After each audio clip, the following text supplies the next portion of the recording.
नमस्कार, स्वागत छ यहाँहरूलाई। हामी एमबीएस सेकेन्ड सेमेस्टरको यो बिजनेस इन्भाइरोमेन्ट मार्फत उपस्थित भएका छौँ।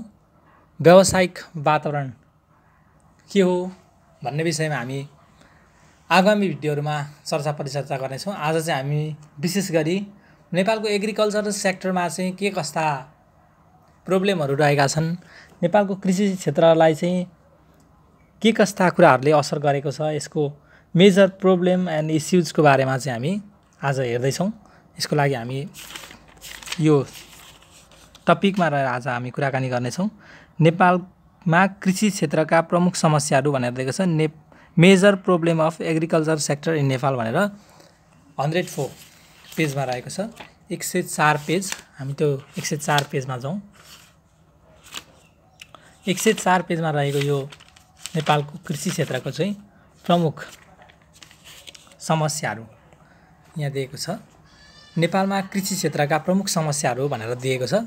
यो चाहिँ हामीले विभिन्न किसिमका हाम्रा विभिन्न तहका एक्जामहरूमा कृषि विकास ब्याङ्कहरू अनि वाणिज्य ब्याङ्कहरूका एक्जाममा पनि अनि लगायत आयोगहरूका विभिन्न किसिमका एक्जामहरूमा सोध्न सक्ने क्वेसन हो। यसलाई अध्ययन गरौँ, एकचोटि हेरौँ। पहिलो रहेको छ लो प्रोडक्टिभिटी। नेपालको कृषि क्षेत्रको मेजर प्रब्लममा चाहिँ लो प्रोडक्टिभिटी, कम उत्पादकत्व। नेपालको कृषि क्षेत्रमा चाहिँ कम उत्पादकत्व छ, जस्तो लगानी अनुसारको प्रतिफल चाहिँ प्राप्त गर्न सकिएको छैन। यो चाहिँ नेपालको कृषि क्षेत्रको एउटा मेजर प्रब्लम रहेको छ। त्यस्तै गरी ल्याक अफ इन्स्टिट्युसनल सपोर्ट। विभिन्न किसिमका इन्स्टिट्युसनहरूले नेपालको कृषि क्षेत्रलाई सहयोग गरे तापनि त्यो पर्याप्तता छैन, पर्याप्त रूपमा सहयोग गरिएको देखिँदैन। अनि जसले खेतीपाती गरेको छ त्यही मान्छेले चाहिँ, जसले कृषि कर्म गरेको छ उनैले चाहिँ नेपालको इन्स्टिट्युसनल सपोर्टलाई चाहिँ लिन सकेका छैनन्। ऋणहरू उपलब्ध भए तापनि उनीहरूले लिन सकेका छैनन्। यो कुरा चाहिँ नेपालको एग्रिकल्चर सेक्टरको चाहिँ मेजर प्रब्लम रहेको छ। त्यसै गरी नेपालको कृषि क्षेत्रको अर्को मेजर प्रब्लम चाहिँ पुवर क्वालिटी कन्ट्रोल। नेपालको कृषि क्षेत्रमा चाहिँ क्वालिटीयुक्त वस्तुहरू उत्पादन भएको पाइँदैन। सँगसँगै त्यो क्वालिटीको वस्तु चाहिँ विश्व बजारमा निर्यात गर्न सक्ने खालको चाहिँ वस्तु छैन।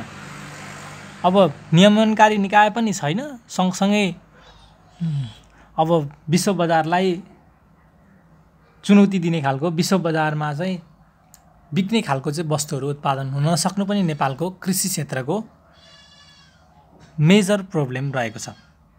त्यसै गरी अर्को 4 नम्बरमा रहेको छ इनइफिसियन्ट युज अफ ल्यान्ड। ल्यान्डको चाहिँ इफिसियन्ट युज छ। जस्तो कि नेपालको कृषि क्षेत्रमा चाहिँ के कुरा विद्यमान छ भने भूमिलाई समान ढङ्गबाट प्रयोग गरिएको छैन, उपयोग गरिएको छैन। कृषि क्षेत्रलाई काम दिने खालको जमिनमा बजारीकरण गरिएको छ, सहरीकरण गरिएको छ। अनि जहाँ खेतीपाती हुनुपर्ने हो त्यो ठाउँमा खेतीपाती नभएपछि त यसले प्रब्लम क्रिएट गरेको छ। अनि अब जहाँ खेतीपाती नहुनुपर्ने हो त्यो ठाउँमा खेतीपाती भएपछि त्यसले समस्या ल्याउने नै भयो। त्यसै गरी नेपालको कृषि क्षेत्रमा अर्को समस्या रहेको छ lack of skill manpower. Manpower चाहिँ पर्याप्त धेरै छ, कृषि क्षेत्रमै आश्रित छ धेरै चाहिँ। कृषि क्षेत्रमा लाग्नेहरूको सङ्ख्या ठुलो छ तर स्किल मेन पावर छैन, दक्ष जनशक्तिको अभाव छ। कृषि विशेषज्ञ, कृषि विज्ञ पढेकाहरूले कृषि क्षेत्रमा ध्यान दिएको पाइँदैन। अरू क्षेत्रहरू एजुकेसन, आर्ट्स, कमर्स, साइन्स पढेकाहरू कृषि क्षेत्रमा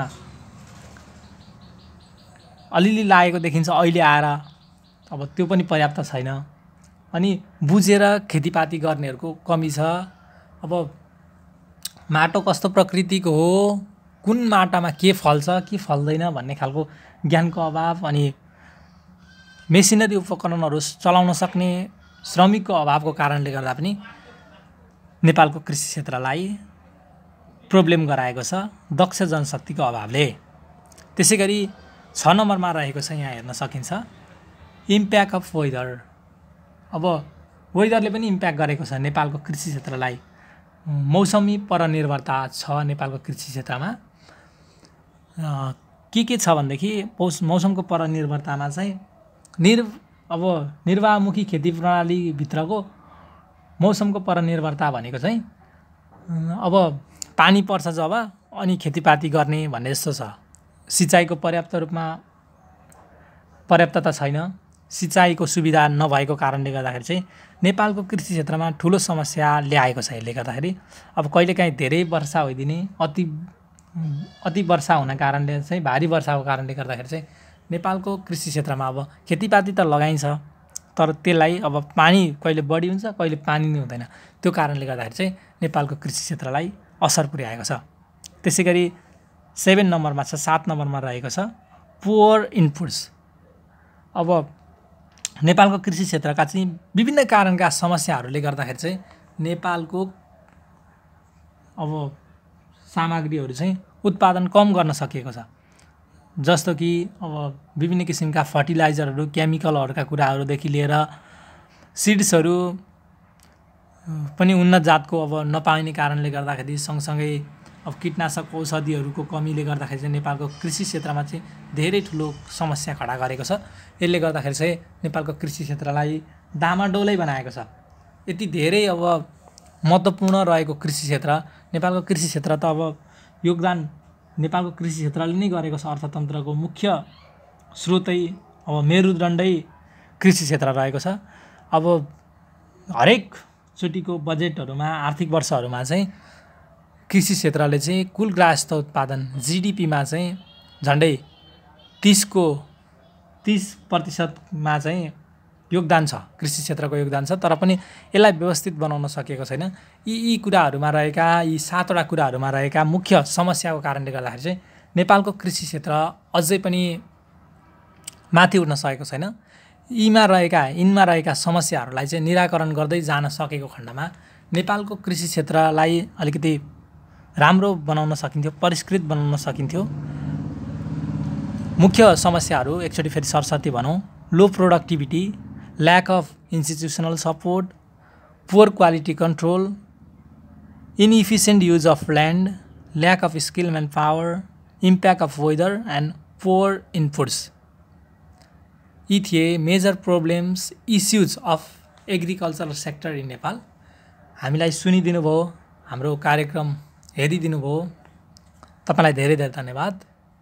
हामी आगामी भिडियो मार्फत पनि यस्तै ज्ञानवर्धक, यस्तै इक्जाम ओरिएन्टेड कुराहरू, तपाईँलाई भोलिको दिनमा काम दिने खालका कुराहरू लिएर उपस्थित हुनेछौँ।